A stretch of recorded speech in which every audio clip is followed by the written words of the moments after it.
जय हिंद, नमस्कार। बहुत बहुत स्वागत है आपका फिर से और एक नए वीडियो में।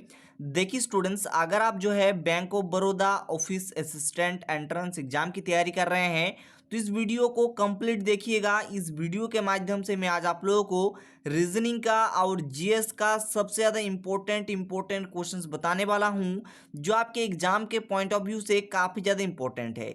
इसीलिए आप इस वीडियो को शुरू से लेकर के अंत तक देखिएगा। काफ़ी ज़्यादा इंपॉर्टेंट वीडियो जो है रहने वाला है। एंड यहाँ पर मैं कुछ इंपॉर्टेंट इन्फॉर्मेशन भी आपको प्रोवाइड करा देता हूँ। देखिए, इसी वीडियो के डिस्क्रिप्शन बॉक्स में टेलीग्राम चैनल का लिंक दिया गया है। आप सभी टेलीग्राम चैनल पे जुड़ जाइए, क्योंकि इस क्लास को ख़त्म होने के बाद यहाँ पर जो भी आपको देखने को मिलेंगे, है ना, तो इसका जो पीडीएफ है, ठीक है, इसका जो पीडीएफ है हम टेलीग्राम चैनल पे आपको प्रोवाइड करवा देंगे। तो इसीलिए आप टेलीग्राम चैनल को अवश्य ज्वाइन कर लीजिए, लिंक डिस्क्रिप्शन बॉक्स में दिया गया है। तो चलिए वीडियो को स्टार्ट करते हैं और एक एक क्वेश्चन को जो हम लोग बहुत ही बढ़िया तरीके से देख लेते हैं। तो स्टूडेंट्स, सबसे पहले स्टार्ट करते हैं रीजनिंग। ठीक है, तो रीजनिंग में आप यहाँ पर पहला क्वेश्चन देख सकते हैं। पहला क्वेश्चन क्या है? पहला क्वेश्चन में दिए गए हैं, क्या है, नीचे दिए गए विकल्पों में से संबंधित अक्षर ज्ञात करें। तो जैसे यहाँ पर क्या है, ए बी सी डी, इसका जो संबंध है यहाँ पर देखिए क्या है, क्यू आर एस टी से है। ठीक इसी प्रकार से बी ए सी डी का संबंध किससे बनेगा, ये आपको बताना है। बहुत ही बेहतरीन सवाल यहाँ पर दिया गया है, इसको आपको सॉल्व करना है। तो कैसे आप सॉल्व करेंगे, आप खुद से भी आंसर करने का प्रयास करिएगा। एंड यहाँ पर मैं भी आपको कंप्लीट एक्सप्लेनेशन दूंगा, ताकि आपको एकदम डीपली समझ में आए और एग्जाम में आप जो है फोड़ के आ सकें। ठीक है, तो चलिए अब हम लोग यहाँ पर समझते हैं कंसेप्ट को। ठीक है, तो यहाँ पर क्या है सर, तो यहाँ पर ध्यान से देखिए। सबसे पहले क्या है, ए, उसके बाद बी, उसके बाद सी, उसके बाद डी। ठीक है, इसका जो संबंध दिया गया है, किससे दिया गया है, तो इसका संबंध क्यू आर एस टी से दिया गया है। अब यहाँ पर कुछ चीज़ आपको समझना होगा, तभी आप इसको कर पाएंगे। तो देखिए, सबसे पहले आप इतना जान लीजिए कि जितने भी अक्षर यहाँ पर दिए गए हैं सभी के प्लेस वैल्यू आपको पता होने चाहिए। जैसे ए जो है 1 नंबर पे आता है, बी 2 नंबर पे आता है, सी जो है 3 नंबर पे आता है, डी 4 नंबर पे आता है। ठीक है, ठीक इसी प्रकार से क्यू जो है 17 नंबर पे आता है, आर जो है 18 नंबर पे आता है, एस जो है 19 नंबर पे आता है, टी जो है 20 यानी कि 20 नंबर पे आता है। ठीक है, जितना चीज़ समझ में आ गया। अब यहाँ पर समझिए आप। ठीक है, तो यहाँ पर ए से अगर आप क्यू में देखेंगे, ठीक है, ए से अगर आप क्यू में देखेंगे तो ए 1 नंबर पे, क्यू 17 नंबर पे, तो यहाँ पर ए से 17 यानी कि यहाँ पर 16 अधिक है। ठीक है, 16 यहाँ पर अधिक दिया गया है, यानी कि ए 1 नंबर पे और क्यू 17 नंबर पे, तो 1 से 17 यानी कि ए से कितना अधिक है, तो यहाँ पर 16 अधिक है। ठीक है, ठीक इसी प्रकार से आप देखें बी से आर। ठीक है, बी से आर, तो बी जो है 2 नंबर पे आता है, आर जो है 18 नंबर पे आता है। ठीक है, तो यहाँ पर कितना अधिक है, तो 2 से यहाँ पर डायरेक्ट हो गया है 18, यानी कि यहाँ पर भी जो है 16 अधिक है। ठीक है, यहाँ पर भी कितना अधिक है, तो यहाँ पर भी 16 अधिक है।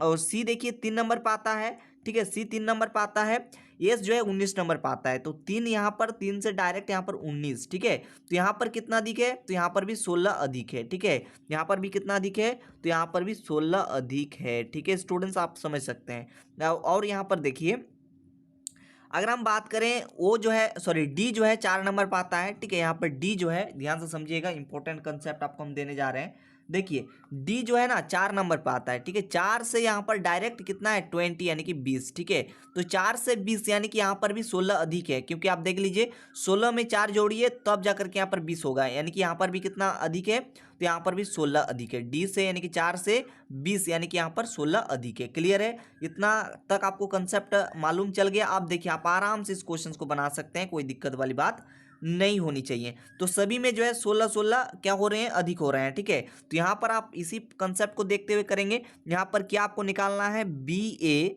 सी डी, इसका जो संबंध बनेगा किससे बनेगा। अब देखिए, बी जो है 2 नंबर पे आता है, ए 1 नंबर पे आता है, सी जो है 3 नंबर पे आता है, डी जो है आपका 4 नंबर पे आता है। यहाँ तक लिख लिए। अब यहाँ पर समझिए ध्यान से। अब देखिए, 2 में अगर आप 16 जोड़ देंगे तो कितना हो जाएगा, 18 हो जाएगा, है ना। और 18 नंबर पे आर आता है, तो यहाँ पर आर लिख दीजिए। अब ए है, यहाँ पर ए जो है 1 नंबर पे आता है, और एक में अगर आप 16 जोड़ देंगे, ठीक है, एक में अगर आप कितना जोड़ देंगे, तो 16 जोड़ देंगे, तो कितना हो जाएगा, 17 हो जाएगा। और 17 नंबर पाते क्यू, तो यहाँ पर आप क्यू लिखिए। अब सी देखिए 3 नंबर पाता है, यहाँ पर भी अगर आप, ठीक है, यहाँ पर भी अगर आप 16 जोड़ देंगे, है ना, यहाँ पर भी अगर आप 16 जोड़ देंगे तो कितना हो जाएगा, 16 और 3 19 हो जाएगा। और 19 नंबर पे एस आता है, तो यहाँ पर एस लिख दीजिए। अब देखिए, डी जो है कितना नंबर पाता है, 4 नंबर पाता है। और यहाँ पर भी अगर आप 16 जोड़ दीजिएगा तो 20 हो जाएगा, और 20 नंबर पाता है टी, यानी कि आपका 20 नंबर पाता है टी। तो आपका फाइनल जो आंसर बन जाएगा, क्या बन जाएगा, आप यहाँ पर देख सकते हैं क्या है, RQST आपका बिल्कुल करेक्ट जवाब बन जाएगा। ठीक है, RTSQ आपका बिल्कुल परफेक्ट जवाब हो जाएगा, यानी कि ऑप्शन नंबर ए आपका बिल्कुल करेक्ट है। ठीक है, मैं आशा करूंगा आपको कंसेप्ट जो है समझ में आ गए होंगे। ठीक है, और आप सभी जो है कमेंट कर सकते हैं ताकि मैं आपका कमेंट भी देख सकूं। ठीक है, तो आप सभी जो है कमेंट भी कीजिए। ठीक है, ताकि आपको यहाँ पर पता तो चलेगा कि आपको समझ में आ रहा है कि नहीं आ रहा है ना। और डेली अगर आप बोलेंगे तो ऐसे ही क्लास हम रखेंगे। ठीक है, तो चलिए अब हम लोग आगे समझते हैं। ठीक है, तो अगला प्रश्न आप देखिए क्या है, अगला प्रश्न में क्या दिया गया है। और ये प्रश्न जो है मैथमेटिकल ऑपरेशन से ये क्वेश्चन दिया गया है। क्या है कि किसी निश्चित कोड भाषा में, देखिए यहाँ पर जो माइनस है ना, माइनस को क्या लिखा गया है, माइनस को जो है गुना लिखा गया है। देन जो है यहाँ पर जो भागा है, भागा को जो है प्लस लिखा गया है। ठीक है, भागा को जो है यहाँ पर अच्छे तरीके से लिखते हैं, है ना। यहाँ पर जो भागा है, भागा को जो है क्या लिखा गया है, प्लस लिखा गया है ना, प्लस से प्रदर्शित किया गया है। एंड यहाँ पर जो प्लस है, प्लस को जो है भागा से यहाँ पर प्रदर्शित किया गया है ना। एंड जो यहाँ पर गुना है, गुना को जो है माइनस से यहाँ पर प्रदर्शित किया गया है ना। अब इसी को देखते हुए, ठीक है, एक मिनट, अब जो है इसी को देखते हुए आपको जो है यहाँ पर जो निकालने के लिए दिए हैं उसको आपको ज्ञात करना होगा। अब इसको देखते हुए यहाँ पर ये जो देखने को मिल रहा है, यहाँ पर आपको अप्लाई करना है एंड आपका आंसर आ जाएगा। ठीक है, यहाँ पर क्या है, देखिए 12 माइनस 6 प्लस में 4 गुना में 10 डिवाइडेड यानी कि भागा में 16, है ना। इसका मान क्या है। अब यहाँ पर 12 है, 12 को एज इट इज रखिए, है ना। एक मिनट बढ़िया से करते हैं, है ना। तो 12 मैंने लिखा, फिर यहाँ पर माइनस है। अब यहाँ पर माइनस नहीं लिखना, क्यों नहीं लिखना, क्योंकि माइनस को जो है यहाँ पर गुना से प्रदर्शित किया गया है। ठीक है, तो माइनस के स्थान पे हम यहाँ पर गुना लिख देंगे, उसके बाद 6 है तो 6 लिख देंगे।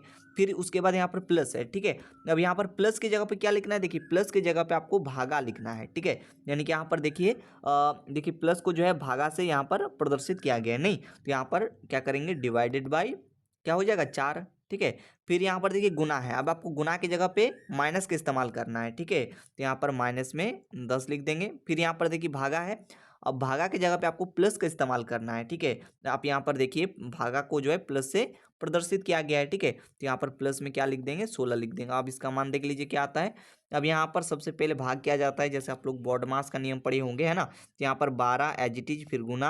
अब देखिए यहाँ पर क्या है, 6 डिवाइडेड बाई 4 है। अब देखो 2 दूनी 4, 3 दूनी 6, यानी कि 3/2 आप इसे लिख सकते हैं। ठीक है, तो यहाँ पर क्या कर देंगे, 3/2 लिख देंगे, 3/2। फिर माइनस में यहाँ पर 10, फिर प्लस में यहाँ पर 16। ठीक है, एकदम स्टेप वाइज चल रहे हैं। ठीक है, आपको टेंशन नहीं लेना है। 6 दूनी यहाँ पर 12 हो जाएगा।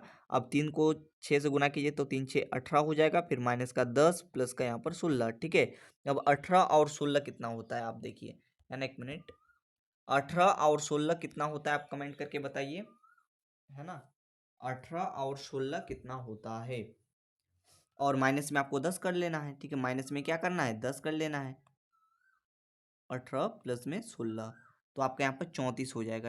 एक मिनट, एक मिनट, हाँ 34 हो जाएगा। ठीक है, अब 34 से आपको यहाँ पर 10 को घटा देना है, तो 34 आ गया। 34 से आपको यहाँ पर 10 घटा देना है, तो यहाँ पर आ जाएगा 24। ठीक है, जो कि इस क्वेश्चन का बिल्कुल सही जवाब होगा, यानी कि ऑप्शन नंबर बी। ठीक है, मैं आशा करूंगा ये जो मैथमेटिकल ऑपरेशन से क्वेश्चन दिया गया है आपको एकदम बेहतरीन तरीके से जो है समझ में आया होगा। ठीक है, कोई दिक्कत कोई डाउट रहेगा तो आप जो है कमेंट करके पूछ सकते हैं। ठीक है, और आप सभी का प्यार जो इस चैनल पे देखने को मिल रहा है ना, मुझे तो बहुत ही खुशी हुई, और आप सभी को बहुत बहुत धन्यवाद कि आप सभी ने इतना सपोर्ट किए हैं। ठीक है, और ये जो सपोर्ट है इसको आपको बनाए रखना है। ठीक है, तो चलिए अब हम लोग अगले सवाल की ओर चलते हैं। ठीक है, यहाँ पर अगला प्रश्न में आप देख सकते हैं क्या दिया गया है। निम्नलिखित समीकरण को संतुलित करने के लिए किन्हीं आपको दो चिन्हों को जो है आपस में बदलने की आवश्यकता है। ठीक है ना, तो किन्हीं दो चिन्हों को आपस में बदलने की आवश्यकता है। तो कौन कौन से चिन्ह है जिसे आप बदलेंगे, कौन कौन से वो दो चिन्ह है जिसे आप बदल करके इस इक्वेशन को आप सेटिस्फाई कर देंगे। ठीक है, ये क्वेश्चन में पूछा है। तो चलिए देखते हैं इसको आप निकाल पाते हैं कि नहीं निकाल पाते हैं। इसको एकदम बेहतरीन तरीके से करने का हम लोग प्रयास करेंगे। ठीक है, तो यहाँ पर आप ध्यान से समझिए क्या है, 189 डिवाइडेड बाई यहाँ पर क्या है 27, माइनस में 3 प्लस में 29 गुना में 2 यानी कि 2। ठीक है, बराबर यहाँ पर 48 यानी कि 48 दिया गया है। इसको आपको सेटिस्फाई करना है। तो यहाँ पर अगर आप देखेंगे, अगर आप यहाँ पर माइनस और गुना को जो है अगर आप बदल देते हैं, है ना, तो आपस में तो ये जो सेटिस्फाई कर जाएगा, ठीक है। और इस प्रकार के क्वेश्चन में आपको जो है डायरेक्टली कोई ट्रिक नहीं बैठता है, आपको चेक करके जो है देखना पड़ेगा। Option number A, option number B, इस प्रकार सबको चेक करना पड़ेगा। तो मुझे पता है हम यहाँ पर डायरेक्ट बता दे रहे हैं, ठीक है। मैंने ऑलरेडी इस क्वेश्चन का एनालिसिस किए हैं, ठीक है। आप सभी को एक बार में समझ में नहीं आएगा तो क्या करना है, आपको चेक करते हुए चीज़ों को करना है, ठीक है। सबसे पहले आप जो है ऑप्शन नंबर ए को चेक करिए, उसके बाद बी को चेक करिए, इस प्रकार से कीजिए, है ना। तो हम लोग यहाँ पर हमारा जो इस क्वेश्चन का सही उत्तर हो जाएगा ऑप्शन नंबर ए हो जाएगा। कैसे हुआ मैं आपको समझाता हूँ, ठीक है। तो यहाँ पर क्या है 1, उसके बाद 8, उसके बाद 9 डिवाइडेड बाई क्या है यहाँ पर 27 है, फिर माइनस में यहाँ पर 3 यानी कि 3 है, प्लस में 29 गुना में यहाँ पर 2 है, ठीक है। और बराबर जो है 48 प्रूव करना है, ठीक है। तो यहाँ पर आप ध्यान से देखिए, ठीक है, यहाँ पर कैसे क्या करेंगे आपको ध्यान से देखना है, ठीक है। और कोई देखिए मैं आपको और एक चीज़ बता देता हूँ, काफ़ी सारे स्टूडेंट्स पूछते हैं कि काफ़ी सारे स्टूडेंट्स को पता भी नहीं है कि सर आप पीडीएफ कहाँ देते हैं। तो ये मैं आपको इन्फॉर्मेशन दे देता हूँ, पीडीएफ जो है मैं टेलीग्राम चैनल पे प्रोवाइड कराता हूँ, ठीक है। तो डिस्क्रिप्शन बॉक्स में लिंक है, ज्वाइन हो जाइएगा, ठीक है। अब देखिए इसको थोड़ा सा हम लोगों को क्या अच्छे तरीके से लिखना है, देखिए 1 8 9 हम लोग एज इट इज रखते हैं, फिर डिवाइडेड बाय यहाँ पर क्या है 27, फिर यहाँ पर देखिए माइनस है, ठीक है। अब यहाँ पर माइनस आपको नहीं लिखना है, यहाँ पर माइनस और गुना जो है आप सॉरी यहाँ पर क्या है गुना, है ना। आपस में हम लोग क्या करेंगे अदला बदली कर देंगे, ठीक है। यानी कि माइनस की जगह पे हम लोग यहाँ पर गुना का यूज़ करेंगे, फिर 3 यहाँ पर, फिर प्लस में यहाँ पर 29 है, फिर यहाँ पर गुना में 2 है, तो यहाँ पर गुना नहीं लिखना है, अब की बार यहाँ पर माइनस का, उसके बाद माइनस देना है, उसके बाद हम जो भी संख्या यहाँ पर 2 है तो 2 लिख देते हैं। अब इसको आप सॉल्व कीजिए। तो देखिए 189, ठीक है, 189 डिवाइडेड बाई 27, ठीक है। तो जैसे आप भाग दीजिएगा तो ये 7 बार में कट जाएगा, ठीक है, 7 बार में कट जाएगा, ठीक है ना। तो यहाँ पर 7 आ जाएगा, ठीक है, यहाँ तक क्लियर है। तो यहाँ पर 7 लिख देंगे, फिर गुना में यहाँ पर 3 है तो ये डायरेक्ट लिख देते हैं 21, ठीक है, डायरेक्ट लिख देते हैं 21, ठीक है। फिर प्लस में यहाँ पर 29, फिर माइनस में यहाँ पर 2। तो यहाँ पर आप देखिए ध्यान से 21 और 29 यहाँ पर जोड़ लीजिए, देखिए 29 प्लस में 21, ठीक है। तो 9 और 1 10 का शून्य, हाथ में रहा 1 और 4 और 1 5, ठीक है, 50 हो जाएगा। तो 50 माइनस में 2 तो यहाँ पर 48 आ जाएगा, ठीक है। और आप यहाँ पर देख सकते हैं बराबर में यहाँ पर 48 है, और ये जो है प्रूव हो गया है 48, ठीक है। तो ये सेटिस्फाई कर गया इक्वेशन कम्प्लीटली, ठीक है। तो यहाँ पर समझ पा रहे हैं ना किस प्रकार से क्या हुआ। तो हम कौन से दो चिन्ह को अदला बदली करेंगे, तो माइनस और गुना, ठीक है, यानी कि ऑप्शन नंबर ए आपका बिल्कुल करेक्ट होगा। अगला प्रश्न आप देखिए यहाँ पर क्या दिया गया, बहुत ही बेहतरीन सवाल दिया गया, जस्ट आपको यहाँ पर थोड़ा सा दिमाग लगाना होगा, ठीक है। तो यहाँ पर सवाल में क्या दिया गया आप देखिए, और आप भी कमेंट में आंसर दीजिए, ठीक है। यहाँ पर क्या है, दिए गए विकल्पों में से विषम शब्द को चुनना है। तो जैसे पहला ऑप्शन पे है कार, उसके बाद सड़क, उसके बाद बी नंबर पे है जल, उसके बाद जहाज, है ना। उसके बाद यहाँ पर देखिए क्या है, पटरी का संबंध यहाँ पर क्या है रेलगाड़ी, उसके बाद आकाश, उसके बाद हवाई जहाज। अब यहाँ पर समझिए हम लोग चेक करते हैं, ऑप्शन नंबर डी से चेक करते हैं। देखिए यहाँ पर आकाश है, उसके बाद यहाँ पर हवाई जहाज है, ठीक है। तो यहाँ पर हवाई जहाज जो है वो आकाश में चलता है, ठीक है, क्लियर है। यानी कि यहाँ पर देखिए ये हो गया पहला पद, ये हो गया दूसरा पद, ठीक है। तो यहाँ पर हो क्या रहा है, दूसरा पद का संबंध जो है, ठीक है, दूसरा पद का जो संबंध है ये हो गया दूसरा पद, दूसरा पद का जो संबंध है वो पहले पद से है। यानी कि देखिए हवाई जहाज जो है आकाश में चलता है।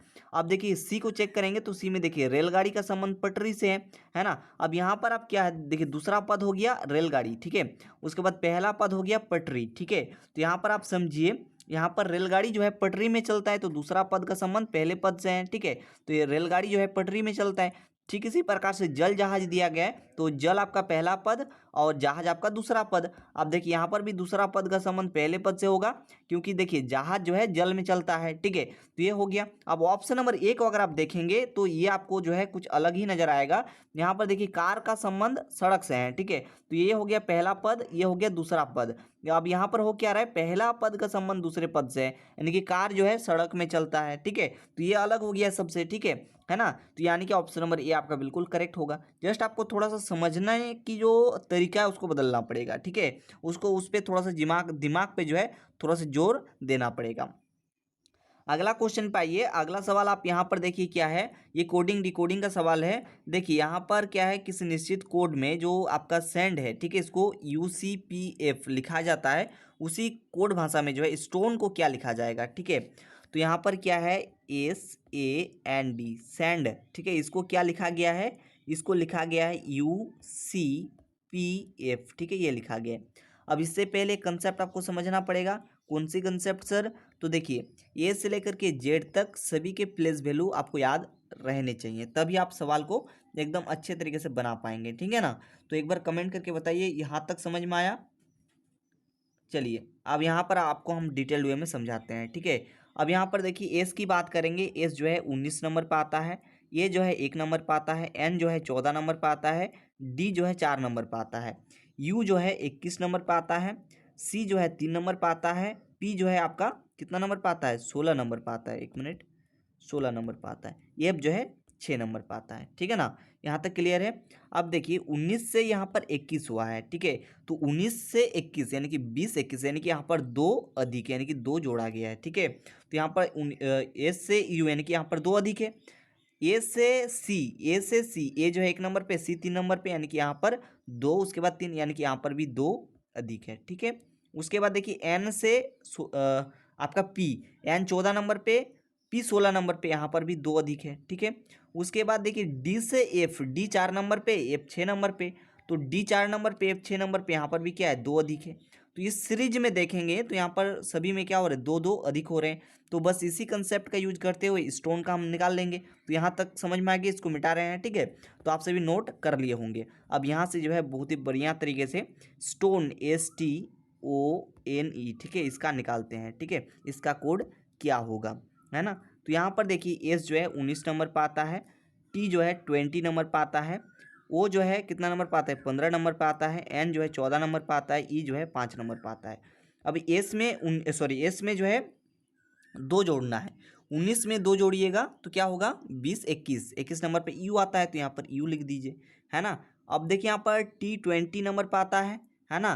तो 20 में आपको दो जोड़ना है, यानी कि 2 जोड़ना है, ठीक है। तो 20 में दो जोड़िएगा तो 22 हो जाएगा, 22 नंबर पर आता है, भी लिखिए, है ना। उसके बाद ओ देखिए 15 नंबर पे, 15 में दो जोड़िएगा तो 17 हो जाएगा, 17 नंबर पे क्यू आता है ना। एन 14 नंबर पे, इसमें दो जोड़िएगा 16 हो जाएगा, 16 नंबर पे पी आता है। ई जो है 5 नंबर पर आता है, इसमें दो जोड़िएगा तो 7 हो जाएगा, 7 नंबर पर आता है जी। तो आपका जो करेक्ट आंसर बन जाएगा ना, वो क्या बन जाएगा? यू भी, है ना, यू भी क्यू पी जी आपका बिल्कुल करेक्ट आंसर होगा, यानी कि ऑप्शन नंबर सी हमारा बिल्कुल सही उत्तर है, ठीक है। मैं आशा करूंगा ये भी आपको समझ में आ रहे होंगे। अब आगे बढ़िए, अगला सवाल को हम लोग देखते हैं। अगला सवाल आप यहाँ पर देखिए, इस क्वेश्चन के आंसर आप खुद कमेंट करके दीजिएगा, एक होमवर्क क्वेश्चन दे दें आपको, ठीक है। अगला प्रश्न आप देखिए क्या है। यहाँ पर बहुत ही बेहतरीन सवाल पूछा गया है। क्या है? टीना पूरब की ओर 45 किमी गाड़ी चलाती है, फिर दाएं मुड़कर 65 किमी क्या है चलाती है, फिर बाएं ओर मुड़कर 33 किमी जाती है, उसका मुंह किस दिशा में होगा? अब देखिए इसको डायग्राम से भी कर सकते हैं, ट्रिक से भी कर सकते हैं। तो डायग्राम से हम बताते हैं। देखिए सबसे पहले दिशा का ज्ञान आपके पास होना चाहिए। चलिए मैं आपको थोड़ा सा बता देता हूँ। देखिए यहाँ पर क्या होता है, ये होता है नॉर्थ, ये होता है साउथ, ये होता है ईस्ट, ये होता है वेस्ट। नॉर्थ का मतलब उत्तर, साउथ यहाँ पर इसका मतलब होता है दक्षिण, ईस्ट का मतलब होता है पूरब, वेस्ट का मतलब होता है पश्चिम, ठीक है। अब यहाँ पर सवाल पे आइए, सवाल को बनाते हैं, ठीक है। अब टीना जो है पूरब की ओर, ठीक है, तो पूरब दिशा कुछ इस प्रकार से होता है। तो पूरब की ओर कितना? तो 45 किलोमीटर, ठीक है। 45 किलोमीटर जो है ये चलती हैं, 45 किलोमीटर जो है गाड़ी चलाती हैं, है ना। फिर दाएं मुड़ती हैं। अब ये जो है पूरब की दिशा की ओर, फिर दाएं मुड़ेगा तो नीचे की ओर आ जाएगा, ठीक है। दाएं कुछ इस प्रकार से होगा। अब नीचे आ जाएगा कितना? 65 किलोमीटर, ठीक है। फिर यहाँ से क्या है? फिर बाएं मुड़ता है। अब इसके बाएं क्या हो जाएगा? अब इसके बाएं अगर हम बात करेंगे, ठीक है, इसके बाएं अगर हम बात करेंगे तो बाएं कुछ इस प्रकार से हो जाएगा, है ना। बाएं कुछ इस प्रकार से हो जाएगा और यहाँ जो है 33 किलोमीटर चलती है, ठीक है। अब उसका मुंह किस दिशा में होगा? अब यहाँ से आपको देखना है, ठीक है, यहाँ से आपको देखना है। अब यहाँ पर आपको क्या करना है, ध्यान से देखिए। ये आपका यहाँ पर एक ठो डायग्राम बना लेना है कुछ इस प्रकार से दिशा का, ठीक है। तो ये होता है नॉर्थ, जैसे नीचे की साइड आपका साउथ हो जाएगा, ये आपका वेस्ट हो जाएगा, है ना। तो इस साइड में देखिए ये कुछ इस प्रकार से है, तो इस साइड को हम लोग क्या बोलते हैं? ईस्ट बोलते हैं, यानी कि पूरब दिशा बोलते हैं। तो उसका जो मुंह होगा पूरब दिशा की ओर होगा, यानी कि ऑप्शन नंबर ए आपका बिल्कुल करेक्ट हो जाएगा, ठीक है। समझ में आ गया? ये बेसिक सा क्वेश्चन था, ठीक है। चलिए अब हम लोग नेक्स्ट क्वेश्चन की ओर बढ़ते हैं।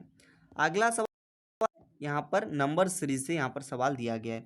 क्या है, सबसे पहले यहाँ पर 8 दिया गया है, 8 के बाद यहाँ पर 16 दिया गया है, 16 के बाद यहाँ पर 28 दिया गया है, और 28 के बाद यहाँ पर 44 यानी कि 44 दिया गया है। यानी कि अगला और पूछा जा रहा है कि अगला जो संख्या आएगा वो क्या आएगा। अब देखिए यहाँ पर अगर हम बात करें 8 से 16 की, ठीक है, अगर हम बात करें 8 से 16 की, तो यहाँ पर 8 ज़्यादा है, ठीक है। यहाँ पर ध्यान से कंसेप्ट को समझना है आपको, ठीक है। यहाँ पर देखिए 8 से अगर हम लोग 16 पे जाएंगे तो इसमें जो है 8 अधिक है, ठीक है। अब यहाँ पर देखिए 16 से अगर हम 28 में जाएंगे तो यहाँ पर कितना अधिक है, तो यहाँ पर 12 अधिक है, ठीक है। कितना अधिक है, 12 अधिक, आप देख सकते हैं। अब 28 से जब आप 44 में जाएंगे तो यहाँ पर कितना अधिक है, तो यहाँ पर 16 अधिक है, ठीक है। यहाँ पर 16 अधिक है, तो कुछ इस प्रकार से बन रहा है। देन पूछा है कि 44 से यहाँ पर अगला जो बनेगा वो क्या बनेगा, कैसे पता करेंगे, तो इसके लिए आपको थोड़ा सा और यहाँ पर डीपली जाना होगा। अब देखिए यहाँ पर क्या, देखिए सबसे पहले 8 अधिक हुआ, उसके बाद यहाँ पर 12 अधिक हुआ, तो यहाँ पर अगर देखेंगे तो 8 से 12 यानी कि यहाँ पर 4 ज़्यादा हुआ 8 से, ठीक है। फिर 12 से यहाँ पर 16 हुआ, ठीक है, 12 से यहाँ पर 16 हुआ, यहाँ पर भी 4 अधिक हुआ, ठीक है। तो यहाँ पर अगला जो अधिक होगा यानी कि 16 पे आपको क्या करना है, यहाँ पर 4 ज़्यादा करना है। तो 16 में अगर आप 4 जोड़िएगा तो 20 अधिक होगा, तो यहाँ पर 44 में आपको 20 जोड़ देना है। तो 44 में अगर आप 20 जोड़ देंगे तो यहाँ पर 46 बन जाएगा, ठीक है। यानी कि ऑप्शन नंबर ए आपका बिल्कुल करेक्ट हो जाएगा। समझ में आ गया। अगला प्रश्न में देखिए क्या है, 121 का संबंध जो है 11 से है, 144 का संबंध किससे होगा। अब इससे आसान तो कुछ हो नहीं सकता। अब देखिए 11 का स्क्वायर कीजिएगा तो यहाँ पर 121 हो जाएगा, ठीक है। अब यहाँ पर 144 है, अब 144 जो है कौन सी संख्या का वर्ग करें कि 144 हो जाए, तो देखिए 12 का स्क्वायर अगर आप कर देंगे तो यहाँ पर 144 हो जाएगा, है ना। तो यहाँ पर जो 144 का जो संबंध होगा कौन सी संख्या से होगा, 12 से होगा, ठीक है। यानी कि ऑप्शन नंबर ए आपका बिल्कुल करेक्ट उत्तर हो जाएगा, ठीक है। समझ में आ गया। अगला प्रश्न देखिए क्या है, इस क्वेश्चन का भी आंसर आप खुद कमेंट में दोगे, इससे आसान क्वेश्चन नहीं बनता है। ये भी एनालॉजी का प्रश्न है, बहुत ही आसान क्वेश्चन है, इसका आंसर आप कमेंट में दोगे कि पुस्तक का जो संबंध है वो पढ़ना से दिया गया है, तो कलम का संबंध किससे होगा, ठीक है। चलिए अब आ जाते हैं जीएस पे। अब यहाँ से जो स्टार्ट करते हैं जीएस जो है हम लोग यहाँ से स्टार्ट करने जा रहे हैं, जिसमें पहला क्वेश्चन आप देखिए, पहला क्वेश्चन में क्या है। पहला क्वेश्चन पूछा गया है, भारतीय रिजर्व बैंक यानी कि आरबीआई की स्थापना जो है कब हुई थी, ये आपको बताना है ना। स्थापना जो है कब हुई थी, ये आपको बताना है। अब देखिए आरबीआई की स्थापना की अगर हम बात करें तो ध्यान दीजिएगा। देखिए आरबीआई की स्थापना की अगर हम बात करेंगे तो याद रखिएगा 1 अप्रैल, ठीक है। यहाँ पर मैं आपको डेट बता देता हूँ एकदम क्लियर, ठीक है। तो यहाँ पर क्या हो जाएगा, 1 अप्रैल 1935। आरबीआई की जो स्थापना है 1 अप्रैल 1935 को हुआ था, यहाँ तक एकदम दिक्कत नहीं होनी चाहिए। अब यहाँ पर जो स्थापना है किसके सिफारिश पर की गई, तो मैं आपको बता दूं, आप लोग नोट कर लीजिएगा, है ना। याद रखिए हिल्टन यंग आयोग की सिफारिशों पर जो है आरबीआई की स्थापना की गई। क्लियर है, यहाँ तक समझ में आ गया। अब यहाँ पर समझिए ध्यान से, आपको हम बता देते हैं।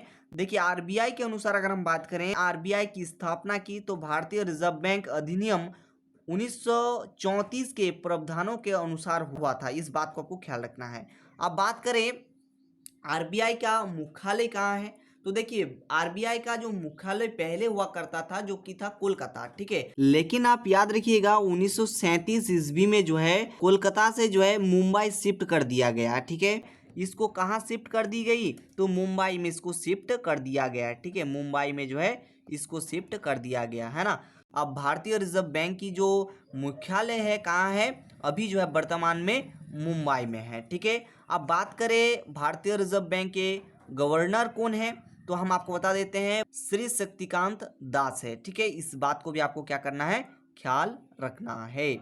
अब आगे चलिए, नेक्स्ट क्वेश्चन आप यहां पर देख सकते हैं। नेक्स्ट क्वेश्चन क्या है, नेक्स्ट क्वेश्चन में आपसे क्या पूछा जा रहा है, आप यहां पर बहुत ही बेहतरीन तरीके से देख सकते हैं। क्या है, भारतीय संविधान के निर्माता किसे कहा जाता है, तो याद रखिए भारतीय संविधान के निर्माता जो है डॉक्टर भीमराव अंबेडकर को कहा जाता है। अब यहाँ पर एक सवाल ये भी हो सकता है कि संविधान को बनने में कितना समय लगा। देखिए 2 वर्ष 11 महीना 18 दिन का जो है समय लगा था। अब देखिए आपको हम बता देते हैं, इसको जो है स्वीकार कब किया गया था, 26 नवंबर 1949 को, है ना। संविधान सभा द्वारा इसको अंगीकृत किया गया था, यानी कि स्वीकार किया गया था। ठीक है, इस बात को आपको ख्याल रखना है। और पूर्ण रूप से जो लागू हुआ था, कब हुआ था? 26 जनवरी 1950 को जो है संविधान को पूर्ण रूप से जो है लागू किया गया। अगला क्वेश्चन आप यहाँ पर देखिए, अगला क्वेश्चन क्या है? पूछा गया है भारत में योजना आयोग का स्थान किस संस्था ने लिया है?